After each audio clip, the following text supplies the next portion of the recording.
back in here, unless this is it, is the borrow pit referred to right here.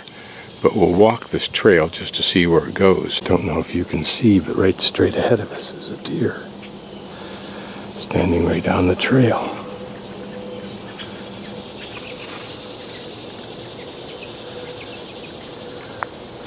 Not the first human it's seen, I'm sure. So right through the trees you should be able to see past that big tree right there is where the interpretive sign for Mound 72 is.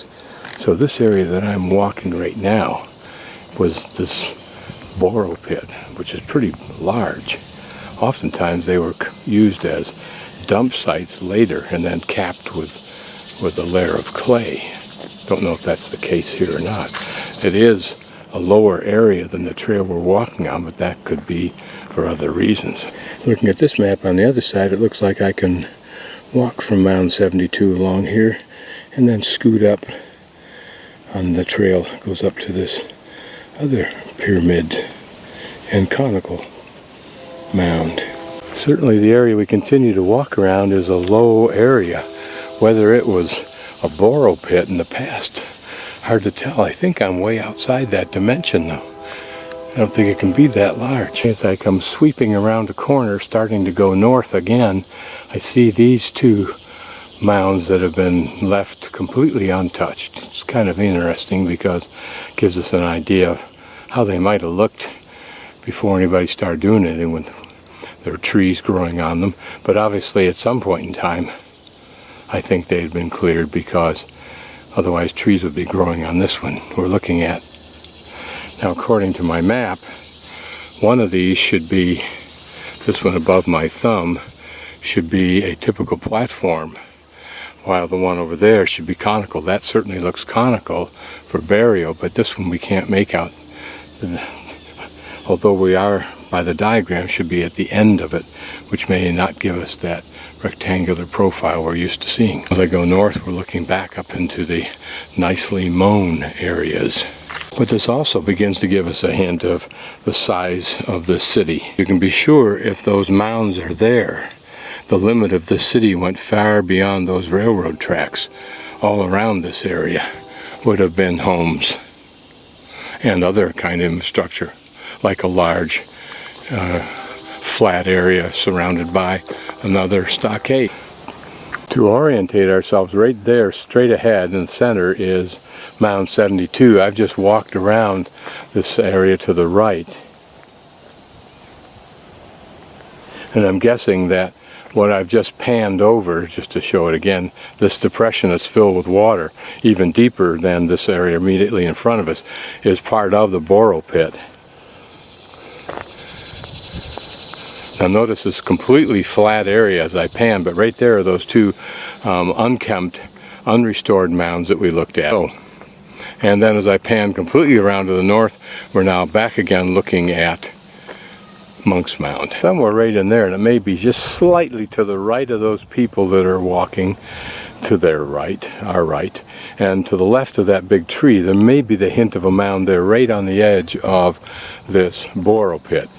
Here another view of those two mounds, the conical mound, the platform mound, seen from the lower southwest viewpoint, and another view from the northwest perspective of these two mounds. We don't have much to shoot here today, folks, but it is interesting to notice how flat it is as I pan about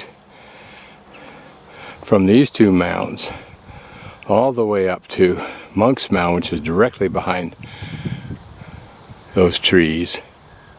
Interesting to note as I pan about past all of these mounds, including all the way over to Monk's Mound, which you can see the bottom entrance to the stairway, all the way in this direction, how flat it is. Where did all that dirt come from to fill in the normal undulations in a landscape, not to mention to build the mounds? So the borrow pits, how deep were they really originally? Imagine much deeper than what we saw over there. This is Mound 56, and over there is Mound 55. But I want to show you something. Diagram. This Mound 56 looks to be the same size as 55. And of course it's that angular design. None of that appears in what we see here. Not only that, it seems much smaller from here than that mound over there, which has double level. We can see the double level. About halfway between these two mounds here, you can see the two distinct levels. But as I pan around, this looks like a kind of a long, conical type of mound with absolutely no angular features.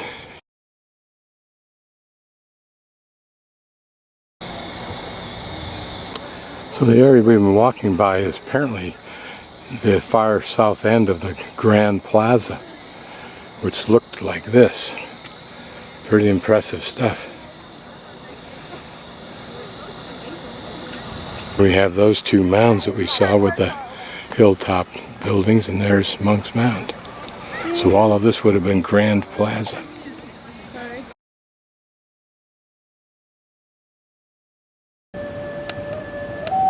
Mississippians could also exchange surplus crops for meat, tools, clothing, or other items. This meant some people didn't have to farm. They could specialize in other activities, such as tool making. So corn and other crops became more than food. They fueled a whole society over a network that spanned thousands of miles, from the Great Lakes to the Gulf of Mexico, from the Atlantic Ocean to the Ozarks. All of these communities were part of the Mississippian tradition. Small communities, some consisting of just a few houses planted at the edge of a cornfield, were linked to larger villages, which were themselves linked to still larger communities, some with thousands of residents.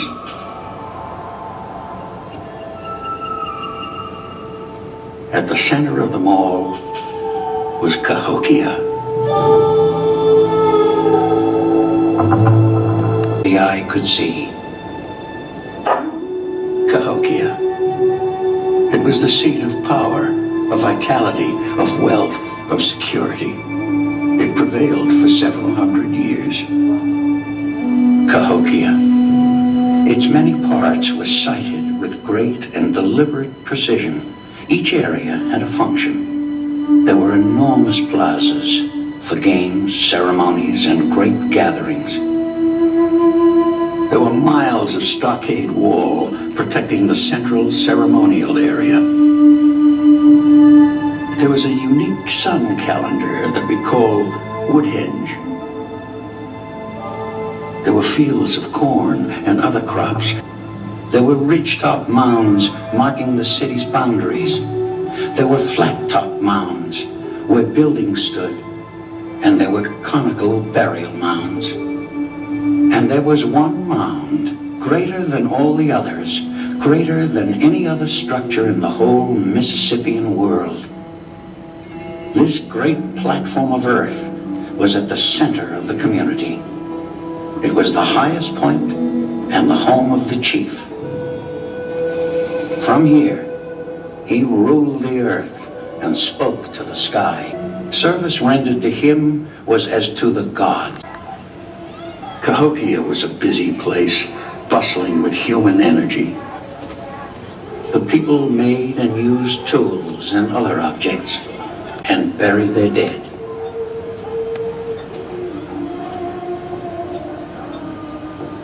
As Cahokia grew in population, it also grew in complexity. A single-family group, which in an earlier time would have been able to provide for all its own needs, now had to trade and work with other clans and families to survive.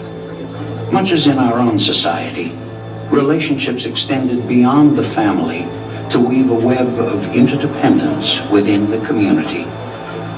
For the people of Cahokia, each day was a challenge to the body, to the mind, and to the spirit.